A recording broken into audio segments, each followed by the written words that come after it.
નમસ્કાર વિદ્યાર્થી મિત્રો, જય શ્રી કૃષ્ણ. હું રોહિત પટેલ ધોરણ 9ની મારી સંસ્થાની યુટ્યુબ ચેનલમાં આપ સૌ વિદ્યાર્થી મિત્રોનું હાર્દિક સ્વાગત છે. તો ચાલો વિદ્યાર્થી મિત્રો, આજે આપણે એક નવા પ્રકરણનો અભ્યાસ કરીએ, જેનું નામ છે ચેપ્ટર નંબર 10 ગુરુત્વાકર્ષણ બળ. ગ્રેવિટેશનલ ગુરુત્વાકર્ષણ, ગુરુત્વ વત્તા આકર્ષણ. મોટા પદાર્થનું નાના પદાર્થ પ્રત્યેનું એક પ્રકારનું આકર્ષણ બળ, જેને કહેવાય ગુરુત્વાકર્ષણ. તો આ ચેપ્ટર 10ના પહેલા તાસનો આપણે અભ્યાસ કરવા જઈ રહ્યા છીએ, લેક્ચર પહેલો. અને એમાં સૌ પ્રથમ પહેલો ટોપિક છે કે ગુરુત્વાકર્ષણનો સાર્વત્રિક નિયમ લખો અને તેનું ગાણિતિક સ્વરૂપ મેળવો. મોસ્ટ આઈએમપી 3 માર્કમાં પ્રશ્ન પૂછાતો જ હોય છે, એટલે ખાસ ધ્યાન આપજો વિદ્યાર્થી મિત્રો.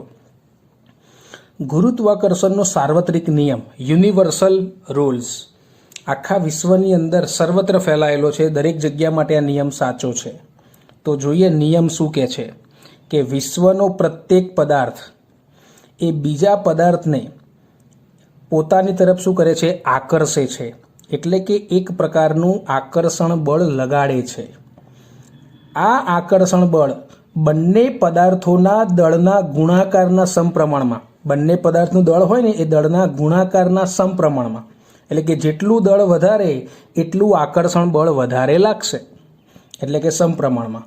તથા તેમની વચ્ચેના અંતરના વર્ગના વ્યસ્ત પ્રમાણમાં, એટલે કે બે પદાર્થો વચ્ચે જેટલું અંતર વધારે હશે, બરાબર, એટલું આકર્ષણ બળ ઘટશે.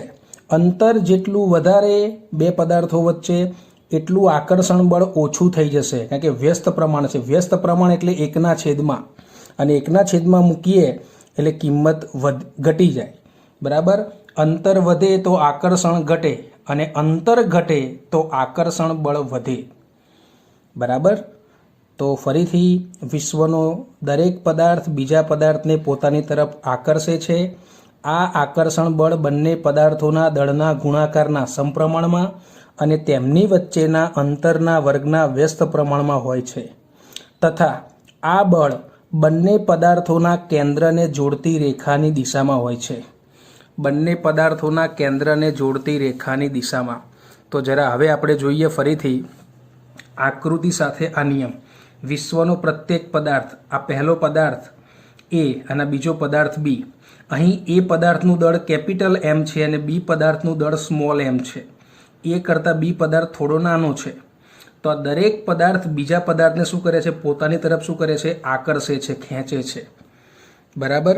આ બે પદાર્થો વચ્ચે અંતર કેટલું છે? d, ડિસ્ટન્સ સ્મોલ d છે, બરાબર. તો વિશ્વનો દરેક પદાર્થ બીજા પદાર્થને પોતાની તરફ આકર્ષે છે, આકર્ષણ બળ લગાડે છે. આ આકર્ષણ બળ બંને પદાર્થોના દળના ગુણાકારમાં સમપ્રમાણમાં. હવે અહીંયા દળ કેપિટલ M અને આનું દળ સ્મોલ m, તો બંનેનો ગુણાકાર કરવાનો, બરાબર. હવે ગુરુત્વાકર્ષણ બળને આપણે શું કહીશું? કેપિટલ F કહીશું. તો F ચલે છે capital M into small m, ગુણાકારના સમપ્રમાણમાં. અને બીજું ગુરુત્વાકર્ષણ બળ કોના ઉપર આધાર રાખે છે? F ચલે છે અંતરના વર્ગના વ્યસ્ત પ્રમાણમાં. અંતરનો વર્ગ એટલે d², અને વ્યસ્ત પ્રમાણ એટલે 1/d². વ્યસ્ત પ્રમાણનો મતલબ શું થાય? 1/છેદમાં, એટલે 1/છેદમાં અંતરનો વર્ગ, એટલે કે 1/છેદમાં અંતર એટલે d, d નો વર્ગ, 1/d². તો F ચલે છે 1/d². તો અહીંયા બે સૂત્રો જોવા મળશે, બરાબર. એ બે સૂત્રો કયા કયા જે આપણે જોઈશું? પહેલું સૂત્ર, F ચલે છે capital M into small m, બંને પદાર્થના દળના ગુણાકારના સમપ્રમાણમાં. અને બીજું સૂત્ર કયું? ગુરુત્વાકર્ષણ બળ અંતરના વર્ગના વ્યસ્ત પ્રમાણમાં. વ્યસ્ત પ્રમાણ એટલે 1/છેદમાં. તો આ બે સૂત્રો આપણે ભેગા કરીશું, બંનેને ભેગા કરીએ, બરાબર. તો આ રીતનું સૂત્ર બનશે.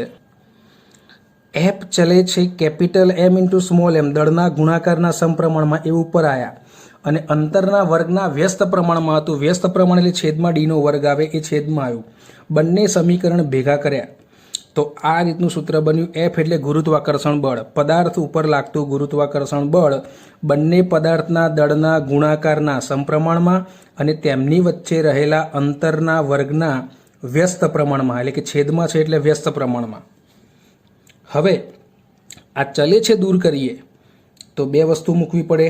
આપણે ન્યૂટનની ગતિના બીજા નિયમમાં જોયું હતું, એફ બરાબર એમ એ સૂત્ર સાબિત કર્યું હતું. એમાં ચલે છે દૂર કરવું હોય તો બે કિંમત મૂકવી પડે, એક બરાબર મૂકવું પડે અને એક સપ્રમાણતાનો અચળાંક મૂકવો પડે. એમાં એફ બરાબર એમ એમાં આપણે કે મૂક્યો તો, અહીંયા કેપિટલ જી મૂકીશું. અહીંયા ગુરુત્વાકર્ષણ બળની અંદર આપણે સપ્રમાણતાનો અચળાંક કયો લઈશું? કેપિટલ જી, જેને સાર્વત્રિક ગુરુત્વાકર્ષી અચળાંક કહે છે. કેપિટલ જી બરાબર ગ્રેવિટેશનલ કોન્સ્ટન્ટ. તો એફના એફ, ચલે છેની જગ્યાએ બરાબર અને capital G, capital M into small M એમના એમ અને છેદમાં ડીનો વર્ગ એમના એમ. તો આ સૂત્ર ગુરુત્વાકર્ષણના સાર્વત્રિક નિયમનું ગાણિતિક સ્વરૂપ કહી શકાય. ગુરુત્વાકર્ષણના સાર્વત્રિક નિયમનું ગાણિતિક સ્વરૂપ કહી શકાય. બરાબર, અહીંયા તમારો આ 3 માર્ક્સનો પ્રશ્ન પૂર્ણ થાય છે. બરાબર, કૌંસમાં લખવાનું કે જ્યાં જી એ સપ્રમાણતાનો અચળાંક છે અને તેને ગુરુત્વાકર્ષણનો સાર્વત્રિક અચળાંક કહે છે. સમજ્યા વિદ્યાર્થી મિત્રો? હવે કેપિટલ જી એટલે કે સાર્વત્રિક ગુરુત્વાકર્ષી અચળાંક વિશે થોડીક માહિતી મેળવીએ, જેમાંથી પરીક્ષામાં 1 ગુણના ટૂંકા પ્રશ્નો પૂછાતા હોય છે. તો સૌથી પહેલાં આપણે જે સૂત્ર સાબિત કર્યું એ ગુરુત્વાકર્ષણના સાર્વત્રિક નિયમનું ગાણિતિક સ્વરૂપ કયું સાબિત કર્યું? એફ બરાબર કેપિટલ જી એમ એમ અપોન ડી સ્ક્વેર. એક કેપિટલ એમ અને બીજો સ્મોલ એમ, એટલે કે પહેલા પદાર્થનું દળ ગુણ્યા બીજા પદાર્થનું દળ, છેદમાં બંને પદાર્થોના અંતરના વર્ગનો, બરાબર, છેદમાં બંને પદાર્થો વચ્ચે રહેલા અંતરનો વર્ગ કરવાનો, એટલે વ્યસ્ત પ્રમાણ થઈ જાય. હવે આ સૂત્રમાં આપણે જી વિશે માહિતી મેળવવી છે, તો જીને કરતા બનાવો. જેના વિશે તમારે માહિતી મેળવવી હોય એને કરતા બનાવવો પડે, તો જીને એકલો કરતા બનાવો, જીને એકલો પાડો. તો જી ત્યાં ત્યાં રાખો. આ છેદમાં ડીનો વર્ગ છે એ બરાબરની સામે શું થઈ જાય? ભાગાકારમાંથી ક્યાં આવી જાય? ગુણાકારમાં. એટલે એફ ઇન્ટુ ડી સ્ક્વેર. આ ડી સ્ક્વેર છેદમાં જે સામે ગુણાકારમાં જાય એફના, તો એફ ઇન્ટુ ડી સ્ક્વેર. અને આ કેપિટલ એમ ઇન્ટુ સ્મોલ એમ ઉપર છે એ બરાબરની સામે જાય તો શું થઈ જાય? છેદમાં જાય, નીચે જતા રહે. તો કેપિટલ એમ ઇન્ટુ સ્મોલ એમ સામે છેદમાં જતા રહેશે અને અહીંયા શું વધશે? ખાલી જી વધશે. તો કેપિટલ જીનું સૂત્ર શું બન્યું? કેપિટલ જી બરાબર F D square upon capital M into small M. હવે આ કેપિટલ જી સાર્વત્રિક ગુરુત્વાકર્ષી અચળાંકનો શોધક કોણ હતો? એની શોધ કોણે કરી હતી? હેનરી કેવેન્ડિશ નામના વૈજ્ઞાનિકે કરી હતી. કોણે કરી હતી? હેનરી કેવેન્ડિશ નામના વૈજ્ઞાનિકે કરી હતી.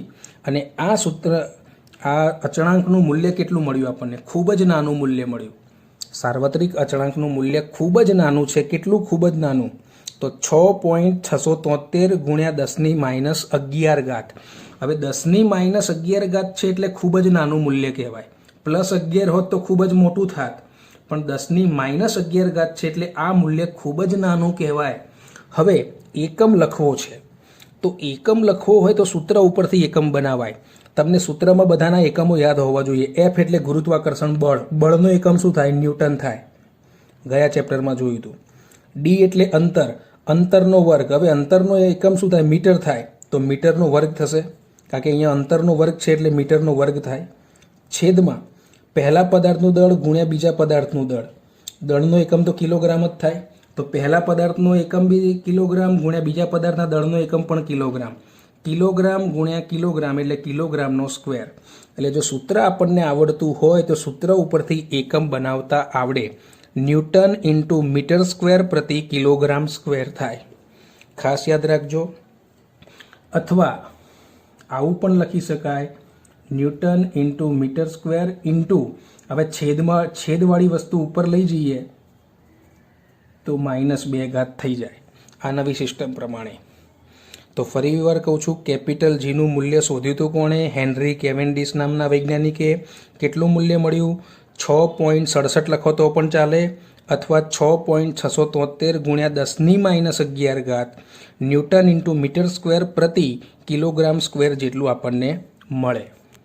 સમજ્યા વિદ્યાર્થી મિત્રો? હવે પરીક્ષામાં MCQ પૂછાતા હોય છે. કયા સૂત્ર આધારિત?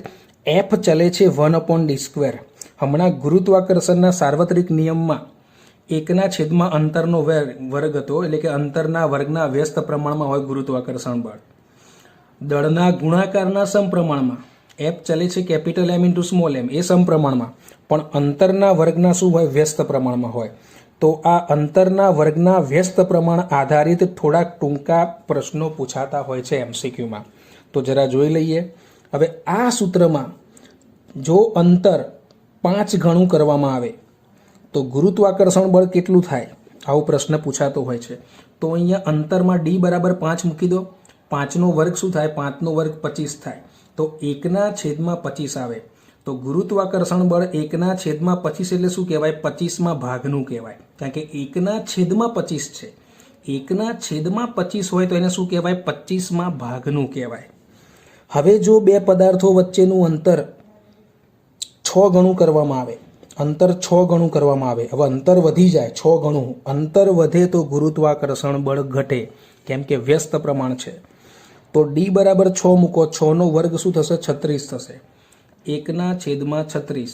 હવે 1/36 એનો મતલબ શું કહેવાય? 36માં ભાગનું ગુરુત્વાકર્ષણ બળ થાય. અને ત્રીજું ઉદાહરણ જોઈએ, ટૂંકો પ્રશ્ન, કે જો બે પદાર્થો વચ્ચેનું અંતર 10 ગણું કરવામાં આવે, અંતર વધારવામાં આવે છે, 10 ગણું કરવામાં આવે છે, તો 10 કિંમત મૂકો, 1/10નો વર્ગ, 1/10નો વર્ગ, 10નો વર્ગ એટલે 100 થાય છેદમાં. હવે 1/100 એટલે શું કહેવાય? 100માં ભાગનું ગુરુત્વાકર્ષણ બળ થયું. એટલે જેટલું તમે અંતર વધારશો એટલું ગુરુત્વાકર્ષણ બળ ભાગાકારમાં જશે, 1/. સમજ્યા વિદ્યાર્થી મિત્રો? કેમ કે ગુરુત્વાકર્ષણ બળ F એ અંતરના વર્ગના વ્યસ્ત પ્રમાણમાં છે. જેટલું અંતર વધશે એટલું ગુરુત્વાકર્ષણ બળ ઘટશે. સમજ્યા વિદ્યાર્થી મિત્રો? તો આવા ટૂંકા પ્રશ્નો પણ પરીક્ષાની અંદર પૂછાતા હોય છે. તો હવે તમે સરળતાથી એનું સોલ્યુશન લાવી શકો. હવે ગુરુત્વાકર્ષણના સાર્વત્રિક નિયમનું મહત્વ શું? તો ગુરુત્વાકર્ષણનો સાર્વત્રિક નિયમ અનેક એવી ઘટનાઓ સફળતાપૂર્વક સમજાવે છે કે જે પહેલાં અસંબંધિત માનવામાં આવતી હતી. બરાબર, લોકોના મનમાં પહેલાં પ્રશ્નો હતા, એ ગુરુત્વાકર્ષણ બળની શોધ થયા પછી એ પ્રશ્નોનું નિરાકરણ આવ્યું. એટલે આ નિયમનું મહત્વ ઘણું કહી શકાય. તો 4 મુદ્દા અહીં આપ્યા છે. પહેલો મુદ્દો કે આપણને પૃથ્વી સાથે બાંધી રાખતું આ બળ, એની આપણને માહિતી મળી. ક્યારે માહિતી મળી? જ્યારે ગુરુત્વાકર્ષણ બળની શોધ થઈ ત્યારે મળી. બીજું, પૃથ્વી ફરતે થતું ચંદ્રનું પરિભ્રમણ એ કોને આભારી છે? ગુરુત્વાકર્ષણને આભારી છે. એ પછી આપણને ખબર પડી. ત્રીજું મહત્વ કે સૂર્યની ફરતે થતું ગ્રહોનું પરિક્રમણ, આ બધા ગ્રહો સૂર્યની આજુબાજુ કેમ ગોળ ગોળ ફરે છે? એ ગુરુત્વાકર્ષણ બળની શોધ થયા પછી આપણને ખબર પડી. એટલે એનું પણ આ મહત્વ કહી શકાય. અને ચોથો મુદ્દો, ચંદ્ર તથા સૂર્યના કારણે આવતી દરિયામાં જોવા મળતી ભરતી અને ઓટ, એમાં ચંદ્રનું ગુરુત્વાકર્ષણ બળ વધારે વિશેષ મહત્વ ધરાવે છે ભરતી અને ઓટમાં. બરાબર, 15 દિવસ ભરતી એટલે કે દરિયાનું પાણી આગળ આવે અને 15 દિવસ ઓટ એટલે કે દરિયાનું પાણી પાછું જાય. તો આ ભરતી અને ઓટ થવાનું મુખ્ય કારણ ચંદ્રનું પૃથ્વી પ્રત્યેનું ગુરુત્વાકર્ષણ બળ એ વધારે, સૂર્યનું અંશતઃ થોડુંક જ. તો આ ચંદ્રનું અને સૂર્યના કારણે ગુરુત્વાકર્ષણ બળના કારણે જે દરિયામાં ભરતી અને ઓટ આવે છે, બરાબર, એ આ શોધ થયા પછી આપણને ખ્યાલ આવ્યો કે આ બધું ગુરુત્વાકર્ષણ બળને આભારી છે. તો આ હતું ગુરુત્વાકર્ષણના સાર્વત્રિક નિયમનું મહત્વ. સમજ્યા વિદ્યાર્થી મિત્રો? હવે આપણે આગળ જોઈશું મુક્ત પતન, ફ્રી ફોલ. આ ટોપિકની આપણે અગાઉ પણ ચર્ચા કરેલી છે. મુક્ત પતન એટલે કોઈ પણ પદાર્થને અમુક ઊંચાઈએથી છૂટો કરી દેવામાં આવે, છોડી દેવામાં આવે, મુક્ત કરવામાં આવે તો એ પદાર્થ પૃથ્વીના ગુરુત્વાકર્ષણ બળની અસર હેઠળ સીધો ક્યાં જશે? નીચે જશે, જમીન ઉપર પડશે. આ ઘટનાને આપણે સાદી ભાષામાં શું કહીએ છીએ? મુક્ત પતન, ફ્રી ફોલ. તો હવે આપણે વ્યાખ્યા જોઈએ કે જ્યારે કોઈ પદાર્થને અમુક ઊંચાઈએથી કોઈ પણ પ્રકારનું બાહ્ય બળ આપ્યા સિવાય, બાહ્ય બળ આપવાનું નથી, ખાલી છોડી જ દેવાનું છે, બાહ્ય બળ આપ્યા સિવાય છોડી દેવામાં આવે તો તે પદાર્થ પૃથ્વીના ગુરુત્વાકર્ષણ બળની અસર હેઠળ કેવી ગતિ કરે છે? પ્રવેગી ગતિ કરે છે. હવે પ્રવેગી ગતિનો મતલબ તમે ગતિ ચેપ્ટરમાં ભણ્યા હતા કે પદાર્થ જ્યારે ઉપરથી જેમ જેમ નીચે આવતો જાય એમ એમ એના વેગમાં સમાન રીતે વધારો થાય. કેટલો વધારો થાય આપણે જોયું હતું, 9.8 મીટર પ્રતિ સેકન્ડ જોયું હતું. એટલે પદાર્થ જેમ જેમ ઉપરથી નીચે તરફ આવે એમ એમ એના વેગમાં વધારો થતો જાય છે નિયમિત રીતે. માટે આ કેવી ગતિ કહેવાય? પ્રવેગી ગતિ કહેવાય. તો અહીંયા પદાર્થ પૃથ્વીના ગુરુત્વાકર્ષણ બળની અસર હેઠળ પ્રવેગી ગતિ કરે છે અને આ ઘટનાને આપણે શું કહીએ છીએ? મુક્ત પતન. ફરીથી જોઈએ કે જ્યારે કોઈ પદાર્થને અમુક ઊંચાઈએથી કોઈ પણ પ્રકારનું બાહ્ય બળ આપ્યા સિવાય છોડી દેવામાં આવે અથવા મુક્ત કરવામાં આવે તો તે પદાર્થ પૃથ્વીના ગુરુત્વાકર્ષણ બળની અસર હેઠળ કેવી ગતિ કરે છે? પ્રવેગી ગતિ કરે છે. આ ઘટનાને મુક્ત પતન અથવા ફ્રી ફોલ કહે છે. હવે નિયમો એના યાદ રાખજો વિદ્યાર્થી મિત્રો, ખૂબ જ અગત્યના છે. પહેલો નિયમ કે મુક્ત પતન કરતા પદાર્થનો શરૂઆતનો વેગ હંમેશા કેવો હોય? શૂન્ય હોય. હવે શરૂઆતનો વેગ એટલે યુ બરાબર 0 થાય. સમજ્યા?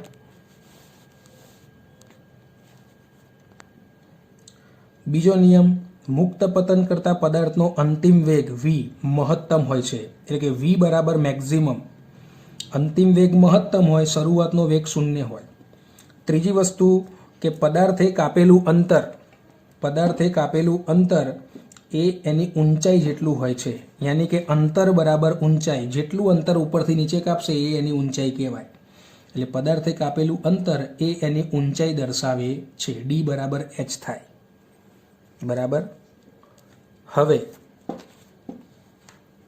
ચોથો મુદ્દો, ચોથી શરત, એ બરાબર જી લઈ શકાય. એ એટલે પ્રવેગ અને જી એટલે ગુરુત્વ પ્રવેગ. એ બરાબર જી પણ લઈ શકાય.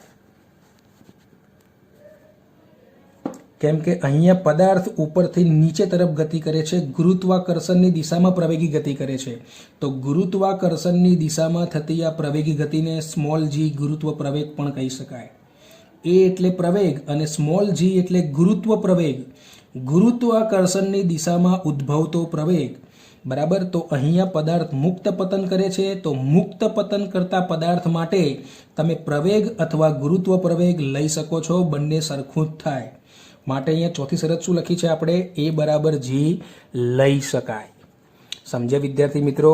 તો અહીંયા તમે 2 ટોપિકનો ખાસ અભ્યાસ કરજો. ગુરુત્વાકર્ષણનો નિયમ, એનું ગાણિતિક સ્વરૂપ તથા મુક્ત પતનના ટોપિક વિશે તમે ખાસ અભ્યાસ કરજો. બરાબર. ફરી મળીશું વિદ્યાર્થી મિત્રો. જય શ્રી કૃષ્ણ.